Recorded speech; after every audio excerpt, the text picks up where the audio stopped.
Never before offer national హైవేపై ఆకర్షణీయమైన commercial plots గజం కేవలం 5,999 రూపాయలకే. కాళేశ్వరం ప్రాజెక్టు వల్ల 1,00,000 కోట్ల రూపాయలు గోదావరిలో కలిసిపోయాయన్నారు సీఎం రేవంత్ రెడ్డి. ఇంత నష్టం జరిగితే కమిషన్ వేయొద్దు, రిపోర్ట్ ఇవ్వొద్దు అంటూ అడ్డుకునే వారిని ఏమనాలో ఆలోచన చేయాలన్నారు. ప్రజాధనం లూటీ చేసిన వారిని ఏం చేయాలని ఫైర్ అయ్యారు తెలంగాణ ముఖ్యమంత్రి.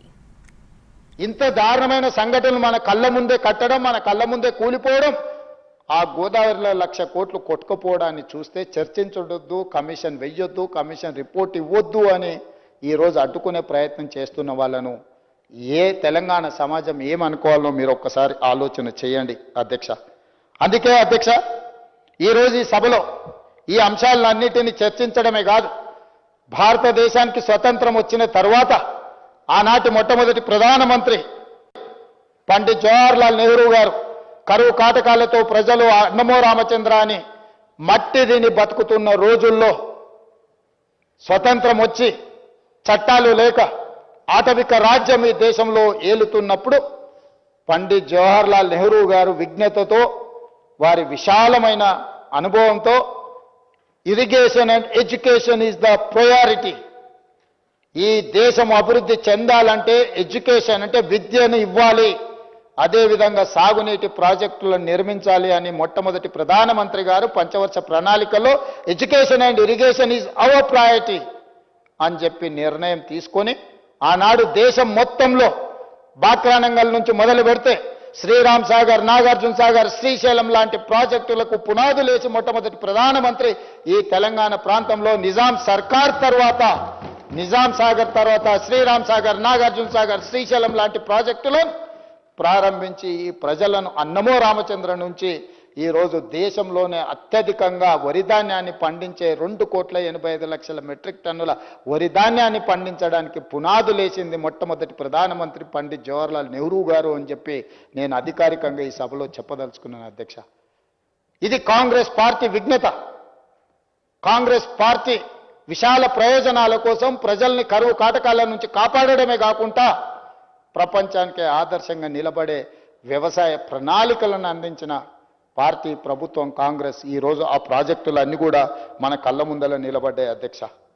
ఈరోజు మనం ఇలాంటి పరిస్థితుల్లో ఆ తర్వాత తెలంగాణ, హైదరాబాద్ రాష్ట్రం, చెన్నై, తమిళనాడు నుంచి విడిపోయిన ఆంధ్రప్రదేశ్, ఈ 2 రాష్ట్రాలను కలిపి 1956లో ఉమ్మడి రాష్ట్రంగా మార్చడం జరిగింది అధ్యక్ష. ఆ చరిత్ర గురించి నేను చెప్పాల్సిన అవసరం లేదు, ఇక్కడ ఉన్న ప్రతి ఒక్కరికి తెలుసు.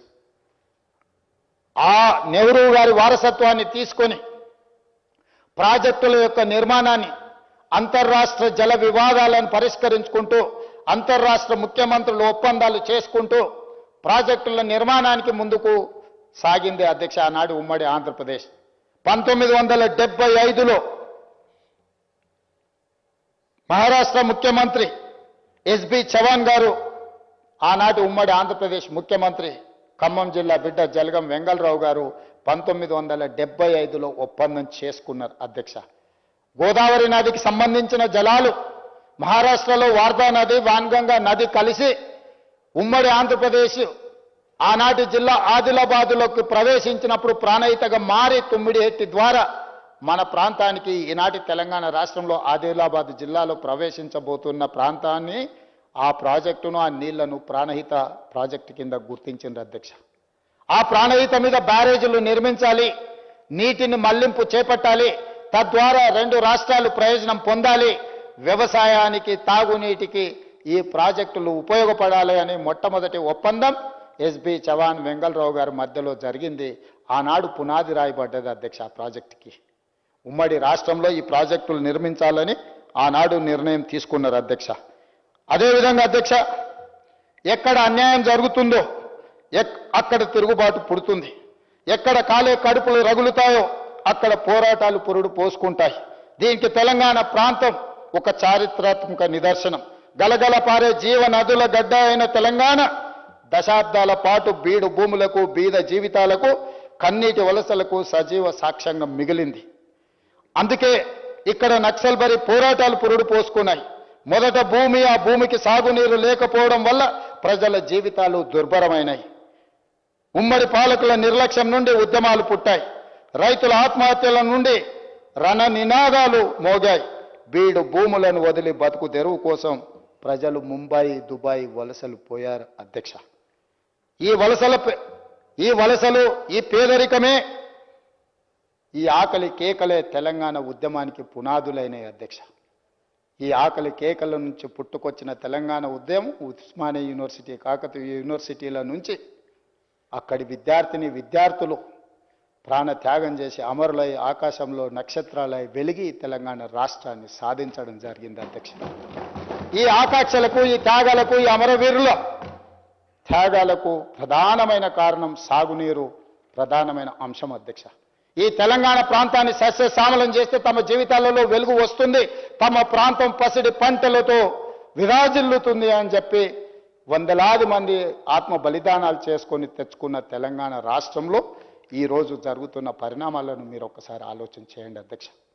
ఆనాడు చేసుకున్న ఒప్పందాలు వెంగళరావు గారిని ఒప్పందాల తర్వాత మళ్ళీ 2004 సంవత్సరంలో కరువు కాటకాల నుంచి పేలిపోతున్న ట్రాన్స్ఫార్మర్లు, కాలిపోతున్న మోటార్లు, ఆత్మహత్యలకు పాల్పడుతున్న తెలంగాణ రైతాంగం యొక్క జీవితాలలో వెలుగులు నింపాలి అని శ్రీమతి సోనియా గాంధీ గారి నేతృత్వంలో ఏర్పడ్డ UPA 1 ప్రభుత్వం డాక్టర్ వైఎస్ రాజశేఖర రెడ్డి గారి నాయకత్వంలో జలయజ్ఞాన్ని ప్రారంభించి ఆనాడు చేసుకున్న ప్రాణహిత ప్రాజెక్టు ఒప్పందాలను తిరిగి 2007-8లో మళ్ళీ పునరుజ్జీవనం పొంది